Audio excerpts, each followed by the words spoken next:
حالانکہ پاکستان میں سچ کو آرٹیفیشل انٹیلیجنس سے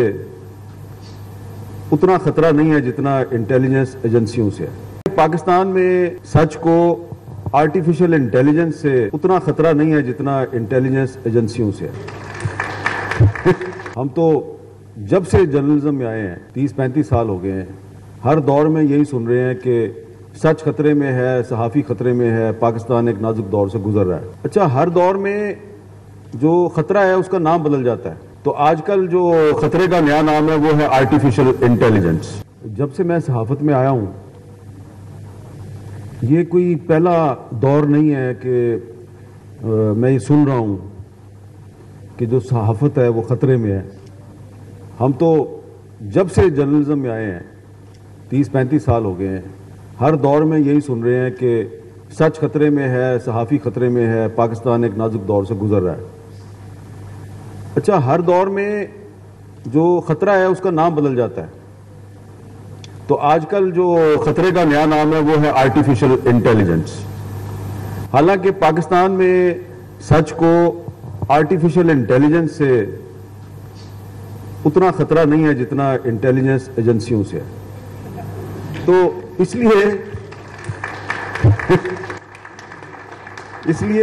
لیے آرٹیفیشل انٹیلیجنس جو ہے اس کا ایک پازیٹیو آسپیکٹ بھی ہے اور ایک اس کا نیگیٹو آسپیکٹ بھی ہے۔ جو آپ نے ٹرم استعمال کی ڈیپ فیک، ابھی پچھلے مہینے کی بات ہے کہ یو اے ای میں ایک بہت بڑی انٹرنیشنل کانفرنس ہوئی ہے آرٹیفیشل انٹیلیجنس پہ، اور اتفاق سے میں نے بھی اس کانفرنس میں 3 دن تک صبح شام بہت سے سیشن اٹینڈ کیے، سمجھنے کی کوشش کی۔ تو جن لوگوں نے یہ جو ٹولز ایجاد کیے ہیں آرٹیفیشل انٹیلیجنس کے، وہی لوگ ہمیں وہاں پہ یہ بتا رہے تھے کہ how to counter deepfake, یعنی کہ دنیا میں اگر اس وقت آرٹیفیشل انٹیلیجنس جو ہے وہ اس کا بہت اس کی دھوم مچی ہوئی ہے اور آرٹیفیشل انٹیلیجنس کا غلط استعمال ہو رہا ہے، تو وہ کمپنیاں جو آرٹیفیشل انٹیلیجنس کو جنہوں نے انٹروڈیوس کیا اور اب اس کو پروموٹ کر رہی ہیں، وہی آپ کو یہ بھی بتا رہی ہیں کہ اس کو آپ نے کاؤنٹر کیسے کرنا ہے۔ تو اس میں اس کا جو ہے نا وہ کہتے ہیں جی ڈیٹیکٹ ٹیکنالوجی، انہوں نے کہا جی یہ ڈیٹیکٹ ٹیکنالوجی ہے اور اس کے لیے لیگل فریم ورک بنانے کی ضرورت ہے۔ تو ابھی تو پاکستان میں میرا خیال ہے کہ ہماری حکومت کو تو اس کا پتہ ہی نہیں ہے کہ یہ آرٹیفیشل انٹیلیجنس جو ہے یہ کس طریقے سے ریاست کو یا سوسائٹی کو نقصان پہنچا سکتی ہے۔ تو جس طرح میں آپ کو مثال دوں گا کہ جس طرح جب ٹیلی فون ایجاد ہوا تھا، تو ٹیلی فون ایجاد ہوا تو کچھ لوگوں نے اس پہ فتوے صادر کر دیے، کچھ لوگوں نے کہا اس کا بڑا اچھا، اس کے اچھے فوائد بھی ہیں۔ اسی طرح میگا فون ایجاد ہوا تو کچھ لوگوں نے کہا یہ جو میگا فون ہے، لاؤڈ سپیکر ہے، یہ تو اس میں سے تو شیطان بولتا ہے۔ تو کچھ لوگوں نے اس کو پازیٹیو استعمال کیا، کچھ لوگوں نے اس کو نیگیٹو استعمال کیا۔ کچھ لوگ جو ہیں وہ میگا فون پہ کافر کے نعرے لگاتے ہیں، کچھ لوگ میگا فون پہ حمد و نعت جو ہے وہ سناتے ہیں آپ کو۔ تو پازیٹیو نیگیٹو دونوں ہے، لیکن جو آرٹیفیشل انٹیلیجنس کی آپ بات کر رہے ہیں، تو میں یہ دیکھ رہا ہوں کہ فی الحال مجھے پاکستان میں اس کا صرف نیگیٹو استعمال نظر آ رہا ہے، کیونکہ جن لوگوں کی ایکسیس میں ہے آرٹیفیشل انٹیلیجنس، وہ کیا کر رہی ہے، وہ ان کا زیادہ تر ٹارگٹ جو ہے وہ عورت ہے، خاتون ہے، خاتون خواہ وہ صحافی ہے یا پولیٹیشین ہے یا پولیس آفیسر ہے۔ میں نے دیکھا ایک پولیس آفیسر تھی، اس کی بھی یہ الٹی سیدھی تصویریں بنائی گئی۔ ابھی ایک بلوچ ایکٹیوسٹ ہے، وہ بیچاری جو ہے اس کو بھی آرٹیفیشل انٹیلیجنس کے ذریعے اس کی کسی عورت کے دھڑ پہ اس کا سر لگا دیا گیا۔ تو مرد جو ہے وہ کم از کم ہماری سوسائٹی میں آرٹیفیشل انٹیلیجنس کے جو منفی استعمال کے اثرات ہیں اس کا اتنا شکار نہیں ہو رہے، کیونکہ یہاں پہ سمجھا جاتا ہے کہ عورت کو ٹارگٹ کرنا آسان ہے، تو اس لیے آرٹیفیشل انٹیلیجنس کا نشانہ بھی عورتیں ہی ہیں فی الحال۔ تو میرا یہ خیال ہے کہ اگر جو آرٹیفیشل انٹیلیجنس کو انٹروڈیوس اور پروموٹ کرنے والی جو کمپنیاں ہیں، انٹرنیشنل کمپنیاں بہت سی، میں نام بھی آپ کو بتا سکتا ہوں، وہی آپ کو بتا رہی ہیں کہ اس کو کاؤنٹر کیسے کرنا ہے. مثلا جیسا کہ پچھلے دنوں ہمارے ایک دوست تھے، تو تھے نہیں بلکہ ہیں، ابھی بھی ہیں. تو انہوں نے ایک کام شروع کیا کہ ایک پولیٹیکل پارٹی کا جو سوشل میڈیا سیل ہے وہ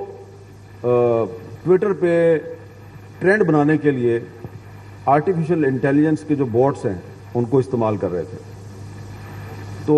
انہوں نے اس پہ تھوڑی ریسرچ کی، کچھ انہوں نے گیجٹس ڈھونڈے اور سراغ لگایا کہ یہ پولیٹیکل پارٹی جو ہے اس کے پاس کتنے بوٹس ہیں اور یہ کیا کر رہے ہیں. اور جب انہوں نے اس کا اپنی ریسرچ مکمل کی اور سراغ لگا لیا تو وہ اپنی اب رپورٹ تیار کر رہے تھے کہ اچانک ان کو پتہ چلا کہ دوسری پولیٹیکل پارٹی نے بھی یہی کام شروع کر دیا. تو وہ اس کے پیچھے لگ گئے. اب بیک وقت وہ 2 پولیٹیکل پارٹیز کو مانیٹر کر رہے ہیں. تو اب ان دونوں کے بارے میں وہ میری ان سے بات چیت ہوتی رہتی تھی. میں نے ان کو کہا آپ ریلیز کریں، ہم اس کو انشاءاللہ ہائی لائٹ کریں گے. ان کا ایک دن فون آیا، انہوں نے کہا 2 اور پارٹیوں نے بھی یہی کام شروع کر دیا ہے. تو یہ جو ہمارے نوجوان ہیں جن کو ڈگری حاصل کرنے کے بعد نوکری نہیں ملتی، انہوں نے یہ ایک نیا کام ڈھونڈ لیا کہ وہ تھوڑی سی سکل پیدا کرتے ہیں، یہ آرٹیفیشل انٹیلیجنس کو سمجھتے ہیں تھوڑا، اور الیکشن قریب آ رہا ہے پھر وہ مختلف پولیٹیکل پارٹیز کے جو امیر لوگ ہیں ان کے پاس جاتے ہیں اور ان کو بتاتے ہیں جی کہ یہ آپ کو اگر مشہور ہونا ہے یا اپنے جو مخالفین ہیں ان کو اگر آپ نے ٹارگٹ کرنا ہے تو اس کے لیے آپ کو ٹی وی چینلز یا اخبارات کی طرف جانے کی ضرورت نہیں ہے، ہم آپ کا کام کریں گے، یہ پیکج ہے ہمارا اور ہم یہ کام کر سکتے ہیں. تو پالیٹیشین صاحب جو ہیں ان کو کچھ پتہ نہیں ہے کہ یہ کیسے کریں گے. وہ کہتے ہیں اچھا ٹھیک ہے بیٹا کرو، کتنے پیسے چاہیے، چلے جی ڈیل ہو گئی. تو وہ جو میں نے جس اپنے دوست کا ذکر کیا جو ریسرچ کر رہا تھا، اس نے مجھے ایک بڑی عجیب و غریب بات بتائی. اس نے کہا کہ 3-4 لڑکوں نے ایک ٹیک کمپنی بنائی ہوئی ہے، صرف 4 لڑکے ہیں وہ، اور وہی لڑکے جو ہیں وہ بیک وقت 3 مختلف پولیٹیکل پارٹیز سے پیسے کھا رہے ہیں اور ان تینوں پارٹیوں کو آپس میں لڑا رہے ہیں اور ایک دوسرے کے خلاف پروپیگنڈا کروا رہے ہیں ان سے، اور اس کے پیچھے انہوں نے بوٹس بنائے ہوئے ہیں اور بوٹس بھی چل رہے ہیں ان کے. تو میں نے ان سے کہا پھر تو یہ تو بڑا دھماکہ خیز بات ہے، آپ تو بہت بڑا کمال ہو جائے گا آپ کا. انہوں نے کہا نہیں یار، اب ایک اور مسئلہ بھی آ گیا نا، ہم نے بھی تو گھر چلانا نا. تو ہمارے پاس بھی وہ آ گئے کہ جی چھوڑیں آپ کیا کر، یہ رپورٹ بنا کے آپ ہمیں دے دیں، بڑی زبردست ریسرچ ہے، اس کے اتنے پیسے. تو یہ جو آرٹیفیشل انٹیلیجنس ہے یہ ایک خطرہ ضرور ہے، لیکن اس کے کچھ فائدے بھی ہیں. اور فائدہ یہ ہے کہ تو اس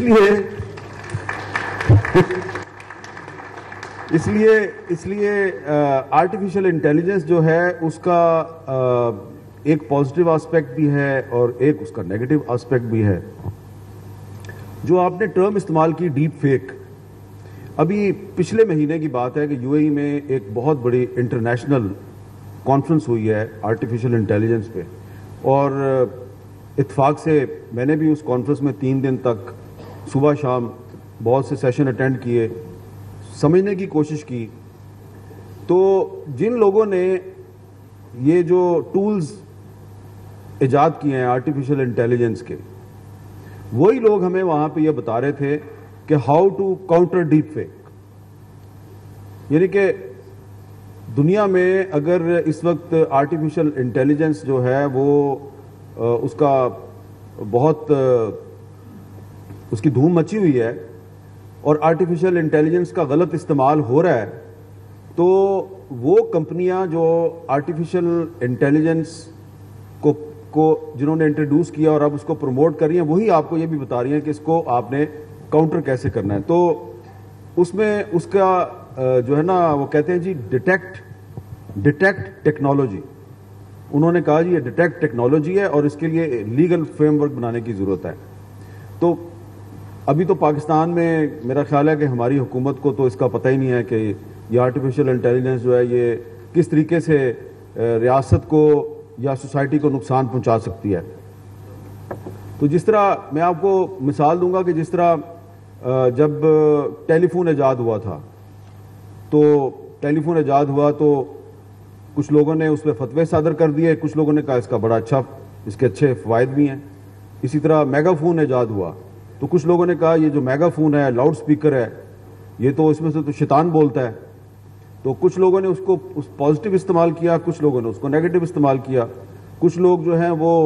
میگا فون پہ کافر کافر کے نعرے لگاتے ہیں, کچھ لوگ میگا فون پہ حمد و نعت جو ہے وہ سناتے ہیں آپ کو. تو پازیٹیو نیگیٹو دونوں ہے. لیکن جو آرٹیفیشل انٹیلیجنس کی آپ بات کر رہے ہیں تو میں یہ دیکھ رہا ہوں کہ فی الحال مجھے پاکستان میں اس کا صرف نیگیٹو استعمال نظر آ رہا ہے, کیونکہ جن لوگوں کی ایکسیس میں ہے آرٹیفیشل انٹیلیجنس وہ کیا کر رہی ہے, وہ ان کا زیادہ تر ٹارگٹ جو ہے وہ عورت ہے, خاتون ہے. خاتون خواہ وہ صحافی ہے یا پولیٹیشین ہے یا پولیس آفیسر ہے. میں نے دیکھا ایک پولیس آفیسر تھی, اس کی بھی یہ الٹی سیدھی تصویریں بنائی گئی. ابھی ایک بلوچ ایکٹیوسٹ ہے, وہ بیچاری جو ہے اس کو بھی آرٹیفیشل انٹیلیجنس کے ذریعے اس کی کسی عورت کے دھڑ پہ اس کا سر لگا دیا گیا. تو مرد جو ہے وہ کم از کم ہماری سوسائٹی میں آرٹیفیشل انٹیلیجنس کے جو منفی استعمال کے اثرات ہیں اس کا اتنا شکار نہیں ہو رہے, کیونکہ یہاں پہ سمجھا جاتا ہے کہ عورت کو ٹارگٹ کرنا آسان ہے, تو اس لیے آرٹیفیشل انٹیلیجنس کا نشانہ بھی عورتیں ہی ہیں فی الحال. تو میرا یہ خیال ہے کہ اگر جو آرٹیفیشل انٹیلیجنس کو انٹروڈیوس اور پروموٹ کرنے والی جو کمپنیاں ہیں, انٹرنیشنل کمپنیاں بہت سی, میں نام بھی آپ کو بتا سکتا ہوں, وہی آپ کو بتا رہی ہیں کہ اس کو کاؤنٹر کیسے کرنا ہے. مثلا جیسا کہ پچھلے دنوں ہمارے ایک دوست تھے, تو تھے نہیں بلکہ ہیں, ابھی بھی ہیں. تو انہوں نے ایک کام شروع کیا کہ ایک پولیٹیکل پارٹی کا جو سوشل میڈیا سیل ہے وہ ٹویٹر پہ ٹرینڈ بنانے کے لیے آرٹیفیشل انٹیلیجنس کے جو بوٹس ہیں ان کو استعمال کر رہے تھے. تو انہوں نے اس پہ تھوڑی ریسرچ کی, کچھ انہوں نے گیجٹس ڈھونڈے اور سراغ لگایا کہ یہ پولیٹیکل پارٹی جو ہے اس کے پاس کتنے بوٹس ہیں اور یہ کیا کر رہے ہیں. اور جب انہوں نے اس کا اپنی ریسرچ مکمل کی اور سراغ لگا لیا تو اپنی اب رپورٹ تیار کر رہے تھے کہ اچانک ان کو پتہ چلا کہ دوسری پولیٹیکل پارٹی نے بھی یہی کام شروع کر دیا. تو وہ اس کے پیچھے لگ گئے. اب بیک وقت وہ دو پولیٹیکل پارٹیز کو مانیٹر کر رہے ہیں. تو اب ان دونوں کے بارے میں وہ میری ان سے بات چیت ہوتی رہتی تھی. میں نے ان کو کہا آپ ریلیز کریں, ہم اس کو انشاءاللہ ہائی لائٹ کریں گے. ان کا ایک دن فون آیا, انہوں نے کہا دو اور پارٹیوں نے بھی یہی کام شروع کر دیا ہے. تو یہ جو ہمارے نوجوان ہیں جن کو ڈگری حاصل کرنے کے بعد نوکری نہیں ملتی, انہوں نے یہ ایک نیا کام ڈھونڈ لیا ہے کہ وہ تھوڑی سی سکل پیدا کرتے ہیں, یہ آرٹیفیشل انٹیلیجنس کو سمجھتے ہیں تھوڑا, اور الیکشن قریب آ رہا ہے, پھر وہ مختلف پولیٹیکل پارٹیز کے جو امیر لوگ ہیں ان کے پاس جاتے ہیں اور ان کو بتاتے ہیں جی کہ یہ آپ کو اگر مشہور ہونا ہے یا اپنے جو مخالفین ہیں ان کو اگر آپ نے ٹارگٹ کرنا ہے تو اس کے لیے آپ کو ٹی وی چینلز یا اخبارات کی طرف جانے کی ضرورت نہیں ہے, ہم آپ کا کام کریں گے, یہ پیکج ہے ہمارا اور ہم یہ کام کر سکتے ہیں. تو پالیٹیشین صاحب جو ہیں ان کو کچھ پتہ نہیں ہے کہ یہ کیسے کریں گے. وہ کہتے ہیں اچھا ٹھیک ہے بیٹا کرو, کتنے پیسے چاہیے, چلے جی ڈیل ہو گئی. تو وہ جو میں نے جس اپنے دوست کا ذکر کیا جو ریسرچ کر رہا تھا, اس نے مجھے ایک بڑی عجیب و غریب بات بتائی. اس نے کہا کہ 3-4 لڑکوں نے ایک ٹیک کمپنی بنائی ہوئی ہے, صرف 4 لڑکے ہیں وہ, اور وہی لڑکے جو ہیں وہ بیک وقت 3 مختلف پولیٹیکل پارٹیز سے پیسے کھا رہے ہیں اور ان تینوں پارٹیوں کو آپس میں لڑا رہے ہیں اور ایک دوسرے کے خلاف پروپیگنڈا کروا رہے ہیں ان سے, اور اس کے پیچھے انہوں نے بورڈز بنائے ہوئے ہیں اور بورڈز بھی چل رہے ہیں ان کے. تو میں نے ان سے کہا پھر تو یہ تو بڑا دھماکہ خیز بات ہے, آپ تو بہت بڑا کمال ہو جائے گا آپ کا. انہوں نے کہا نہیں یار, اب ایک اور مسئلہ بھی آ گیا نا, ہم نے بھی تو گھر چلانا نا, تو ہمارے پاس بھی وہ آ گئے کہ جی چھوڑیں آپ کیا کر, یہ رپورٹ بنا کے آپ ہمیں دے دیں, بڑی زبردست ریسرچ ہے, اس کے اتنے پیسے. تو یہ جو آرٹیفیشل انٹیلیجنس ہے یہ ایک خطرہ ضرور ہے، لیکن اس کے کچھ فائدے بھی ہیں، اور فائدہ یہ ہے کہ اس کے ذریعے آپ جو جرنلزم ہے اس کو پازیٹیو جرنلزم کو بھی پروموٹ کر سکتے ہیں۔